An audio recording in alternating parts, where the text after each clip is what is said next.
Sir you better be careful. అలాగే sir.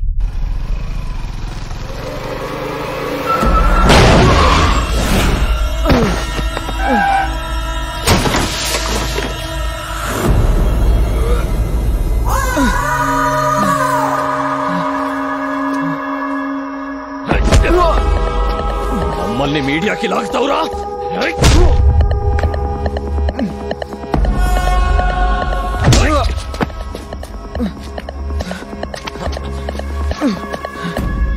వదిలేండి sir, తప్పు జరిగిపోయింది, ప్లీజ్.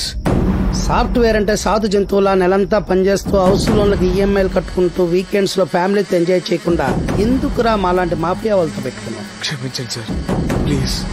కళ్ళల్లో భయం కనపడింది కాబట్టి వదిలేస్తున్నాం. కాదని కాలర్ ఎగరేసావో చంపేస్తాం అన్న.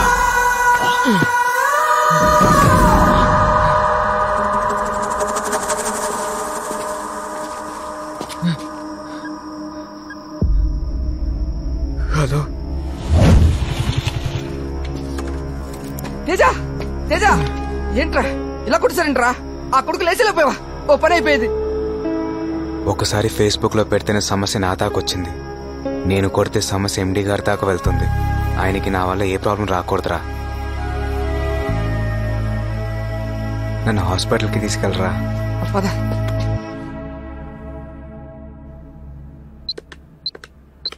ఎలా తగిలా ఎన్ని దెబ్బలు? బండి స్కిడ్ అయి పడ్డా. సార్ కంపెనీని విక్కీబాయ్ పేరు మీద రాసి ఆత్మహత్య చేసుకున్నారంట్రా.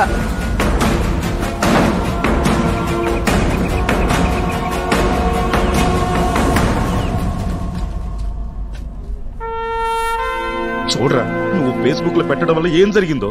సాయం చేసి నిన్నెంతటోని చేసిన ఆయన్ని నీ తెలివితేటలతో అన్యాయంగా చంపేశావు కదరా. మనిషికి మనిషే తోడని అనాథలను కూడా అయిన వాళ్ళనుకుని చేరదీసిన ఆ మానవత్వాన్ని చూడరా. ఆఖరిసారిగా మట్టిలో కలిసిపోతున్న మంచిని చూడరా.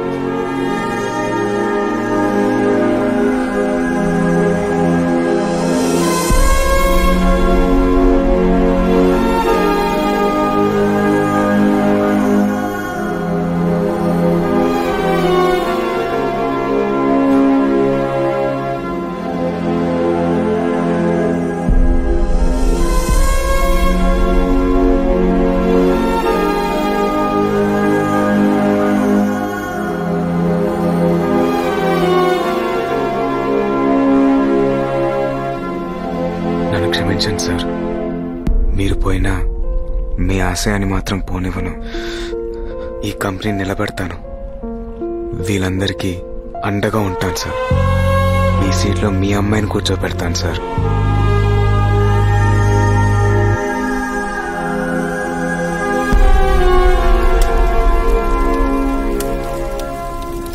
ఇంతమందిని ఆదుకున్న గొప్ప వ్యక్తిని ఒంటరిగా పంపకూడదురా. చాలా మందిని తోడు పంపాలి. ఏంటో నువ్వు అనేది? ఆయన ఆత్మహత్య చేసుకునేంత పిరికోడు కాదు. భయపెడితే కంపెనీ రాసేసేంత భయస్థుడు కాదు. ఏదో జరిగింది, అదేంటో తెలుసుకోవాలి. అంటే నువ్వు విక్కీబాయ్ తమ్ముణ్ణి?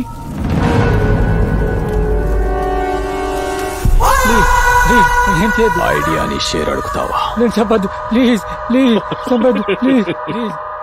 ఈ బుల్లెట్ అనే షేర్ తీసుకో.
అసలేం జరిగింది?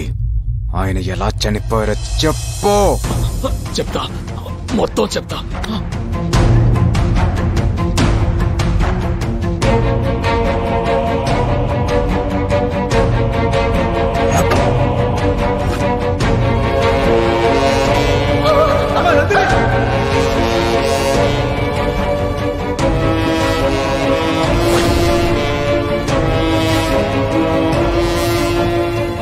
మొత్తం చెప్పానుగా, నన్ను వదిలే. నాకు సాయం చేసిన ఆయన్ని చంపేస్తే వదిలేసే అంత మంచోణ్ణి కాదురా నేను.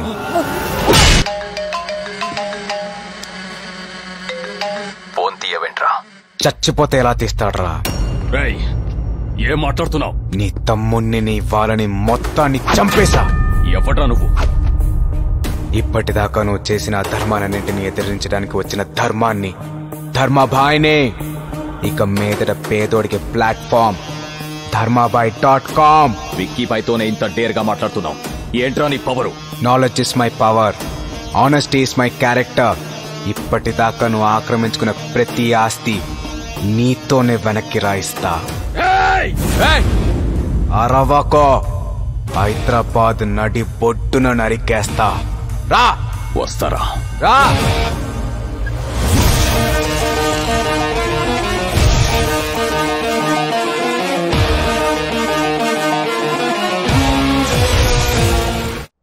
విక్కీబాయ్ ఎక్కడ ఉంటాడో ఎలా ఉంటాడో తెలియక ఇంతకాలం జనాలు భయపడ్డారు. ఇక మీదట ధర్మాబాయ్ అనే పేరు వాళ్ళకి ధైర్యం అవ్వాలి. రేయ్, విక్కీబాయ్ తమ్ముడు సెల్ ఫోన్ నుండి తీసిన కాల్ లిస్ట్ లో ఎమ్మెల్యేలు, ఎంపీలు, మినిస్టర్లు, బడబడ కాంట్రాక్టర్స్ ఉన్నారు. వాళ్ళ అకౌంట్స్ బినామీ అకౌంట్స్ అని హ్యాక్ చేయాలి. ఆ ఫండ్స్ అన్ని ఫోర్ మ్యాన్ సర్వీస్ అకౌంట్ కి ధర్మాబాయ్ పేరు మీద ట్రాన్స్ఫర్ చేయాలి. ప్రతి పేదోడికి డబ్బు అందేలా చేయాలి. స్టార్ట్ చేయండి. ఈ రాజకీయ నాయకులు టెండర్లు వేస్తారు, పలుకుబడితో బిల్ పాస్ చేయించుకుంటారు, కానీ రోడ్లు వేయరు. ఇప్పుడు మనం ఇచ్చే జరుకుతో వాళ్ళ అకౌంట్లో డబ్బులు పోయి అప్పులు చేసి మరీ స్వహస్తాలతో రోడ్లు వేస్తారు. నా అంచనా కరెక్ట్ అయితే వాళ్ళు ఆక్రమించుకున్న ఆస్తుల జోలికి మన కంపెనీ జోలికి రారు. నన్ను వెతకడానికి ట్రై చేస్తారు. నువ్వు యాషిస్గా కంపెనీ ఎండీగా కంటిన్యూ అయిపో.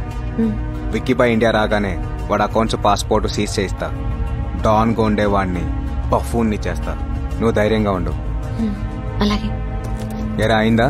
ఒరేయ్, ఒక్కొక్కటి బినామీ అకౌంట్ లో ఇంత అమౌంట్ ఉందేంట్రా? మార్క్ చేయి. వీళ్ళందరూ విక్కీబాయ్ మనుషులు, ఒక్కడిని కూడా వదలొద్దు. అకౌంట్ హ్యాక్ చేసిన ప్రతి ఒక్కరికి మెసేజ్లు పెట్టండి, కొంతమందికి ఫోన్లు చేయండి. భయంతో ఒక్కొక్కడు రోడ్డు మీదకి రావాలి. ఏంటి సార్ ఇది? ముందు దొడ్డు కంకరేసి తర్వాత తారేయాలి. అదేదో ముందే చెప్పాలరా. నాకేమన్నా రోడ్లేసి అలవాటు ఉందా? ఏ ఎంఆర్ఓ సార్, పెద్ద కంకరేదో పురమాంచవయ్యా, దాని మీదే తారయ్య.